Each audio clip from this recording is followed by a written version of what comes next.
परमेश्वर के धन्य नाम की महिमा हो। प्रभात मनन के सत्र 2639 में आप सभी का बड़े प्रेम के साथ स्वागत करता हूँ। आइए आज मनन के लिए एक और बार हम पढ़ते हैं यूहन्ना की तीसरी पत्री अध्याय 1:11। हे प्रिय, बुराई के नहीं पर भलाई के अनुयायी हो। जो भलाई करता है वो परमेश्वर की ओर से है, पर जो बुराई करता है उसने परमेश्वर को नहीं देखा। हमारे कल के मनन में हम ये देखे थे कि बाइबल की परिप्रेक्ष्य में भलाई और बुराई किसे कहते हैं। पवित्र परमेश्वर पापी मनुष्य के किसी भी तथाकथित सत्कर्मों पर प्रसन्न नहीं होता है। परमेश्वर केवल अपना पुत्र प्रभु यीशु मसीह पर प्रसन्न है। इसलिए ही पाप शरीर में वास करने वाले हमें यदि परमेश्वर को अपने जीवन के द्वारा प्रसन्न करना हो तो हमें हमारे जीवन में परमेश्वर का पुत्र प्रभु यीशु मसीह के जीवन को अथवा यीशु मसीह के धार्मिक स्वभावों को लागू करना होगा। कहने का तात्पर्य यह है कि भलाई का प्राथमिक अर्थ वचन के अनुसार यीशु मसीह के स्वभावों को अपने जीवन के द्वारा दिखाना है। भलाई की दूसरी परिप्रेक्ष्य भी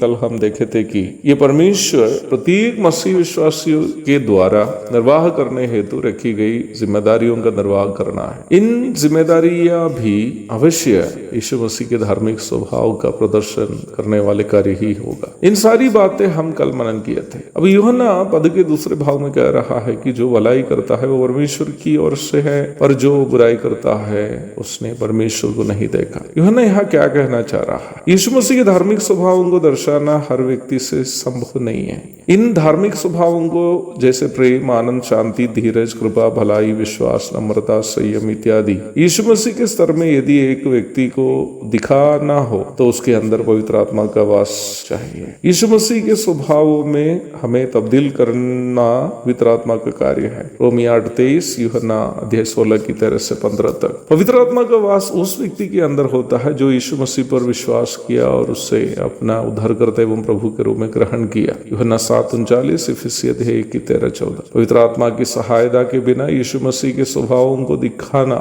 या दर्शाना, यीशु मसीह की तरह जीना हमारे लिए संभव नहीं है। तब यूहन्ना यहाँ स्पष्ट कर रहा है कि जो भलाई करता है अथवा यीशु मसीह के स्वभाव को दिखाता है वो परमेश्वर की ओर से है, क्योंकि निम्न व्यक्ति यीशु मसीह को ग्रहण किया हुआ है और इसलिए ही उसके अंदर पवित्र आत्मा भी है। वैसे ही जो बुराई करता है अथवा यीशु मसीह के स्वभावों को अपने जीवन के द्वारा दिखा नहीं पाता है वो परमेश्वर की ओर से नहीं है अथवा उसका उद्धार ही नहीं हुआ है, क्योंकि उसके अंदर पवित्र आत्मा नहीं है। प्रियो, ये बात हमें बहुत ही गंभीरता के साथ सोचना जरूरी है। अक्सर हमें एक धारणा है कि हमारा संदेश देने की तरीका, मसीही गीत गाने की शैली, प्रत्येक सप्ताह कलीसिया में उपस्थिति, दान दक्षिणा देना इत्यादि इस बात का प्रमाण है कि हम मसीह विश्वासी हैं। ये धारणा बिल्कुल गलत है। मेरा कहना यह नहीं है कि संदेश गीत, दान आदि नहीं करना चाहिए, पर मेरा कहना यह है कि वे सब इस बात का प्रमाण नहीं है कि हम एक सच्चे विश्वासी हैं। पर यदि हम अपने दैनिक जीवन में दूसरों के सामने अपनी बोली, व्यवहार आदि में यीशु मसीह को दिखा पाते हैं तो ये अवश्य इस बात का प्रमाण है कि हम परमेश्वर की संतान हैं और पवित्र आत्मा